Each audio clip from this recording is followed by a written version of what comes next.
صباح الخير حبايب قلبي. اليوم حسويلكم دورة ثانية الفوتوشوب. طريقة نقل جسم من مكان ثاني، طريقة أسهل عن الدورة الأولى اللي سويتها. طبعا هاي هم تعتمد على الدورة الأولى، يعني أكو أمور تعتمد عليها الدورة الأولى. فهي الفوتوشوب عبارة عن خطوات، شي متمم الشي. أول شي نفتح برنامج فوتوشوب.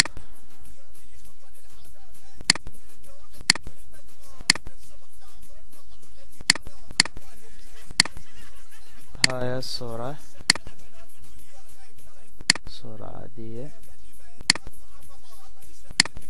نجيب الصورة الثانية اللي نريد نقول الجسم إله.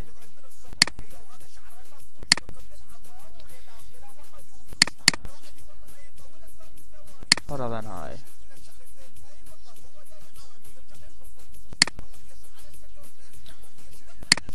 طبعا نقص الصورة بطريقة أسهل وأحلى، لأنه فشي كل سهل. أول شي عليكم طريقة التنقل بين الصورة، هي الصورة كبيرة وطالع بس الوجه. نتنقل بالصورة عن طريق ضغط على سبيس اللي هي المسطرة بالكيبورد. نضل دايسين على سبيس وندوس كليك بالماوس ونصعد. نضل دايسين الكليك طبعا ونتنقل. طبعا بالإضافة إلى نضل ضاغطين على المسطرة اللي هي السبيس. هسه ننقل نص الجسم مو كله.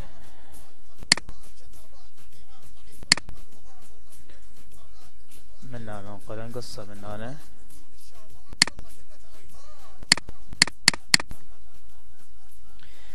عن طريق أداة جديدة اسمها هي هاي، ما اعرف اسمها الصراحة. المهم أداة التحديد، أداة التحديد. ندوس عليه كليك ثاني، نختار الحبل المضلع. الحبل المضلع هو شي كل السهل يعني، وأحلى شي موجود بالفوتوشوب ومرتب. ندوس عليه كليك، نجي نحدد. كليك كليك كليك. موبايل ندوس كليك بكليك حتى نحدد الصورة.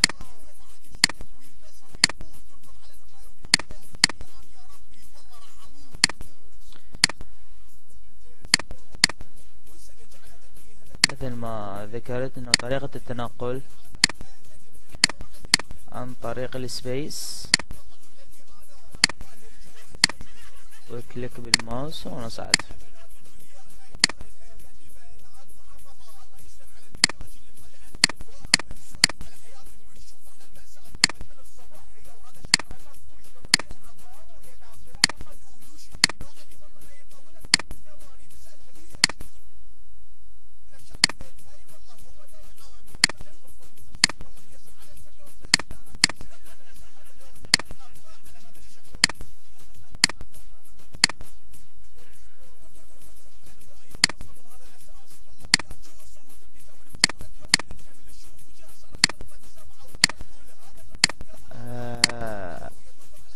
طبعا بآخر الدرس نظام هدية لكل البنات بصورة عامة، عبارة عن أغنية من رابر شقاقي على البنات. إن شاء الله تعجبكم. بس المهم لا حد يحكي عليه ولا حد يغلط على شقاقي.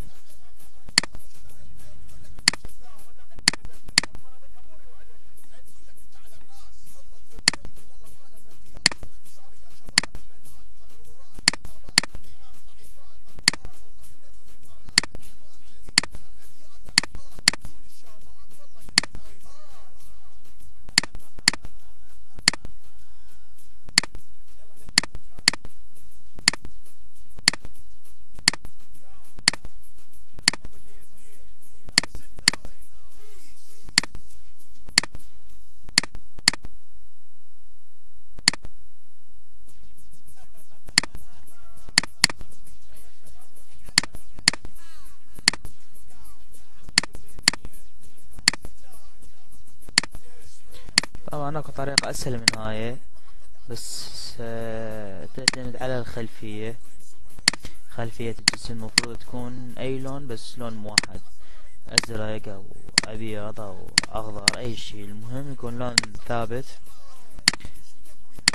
بحيث النقل يكون اسهل بهواية. مجرد ثواني تخلصه. بس المهم لازم تكون الخلفية بيضاء، اي لون ثابت.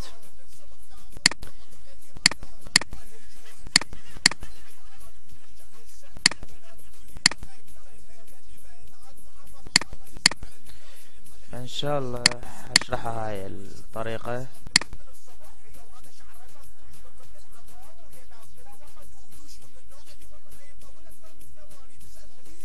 هاي هذا التحديد، ندوس على الأداة التحريك نفس ذيك الطريقة. الدرس الأول ننقل الجسم، كليك وننقل الجسم.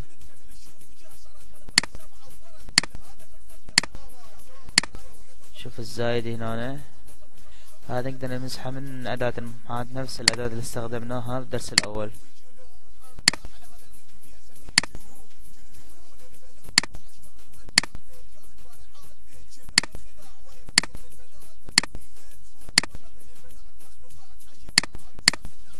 هناك الزيادة من الصورة، نقصه عن طريق أداة المحاذاة مثل ما ذكرت الدرس الأول. هاي أداة المحاذاة، كليك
وهاي النتيجة.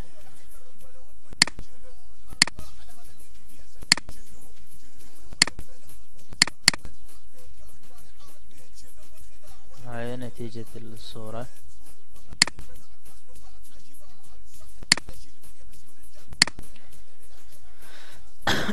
هاي نتيجة الصورة، نتيجة القص. طبعا احنا هنا انا افضل انه شوية نخفف من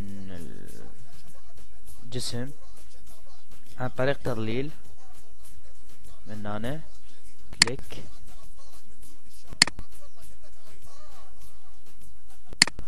عن طريق تعبئة شوية مخففة.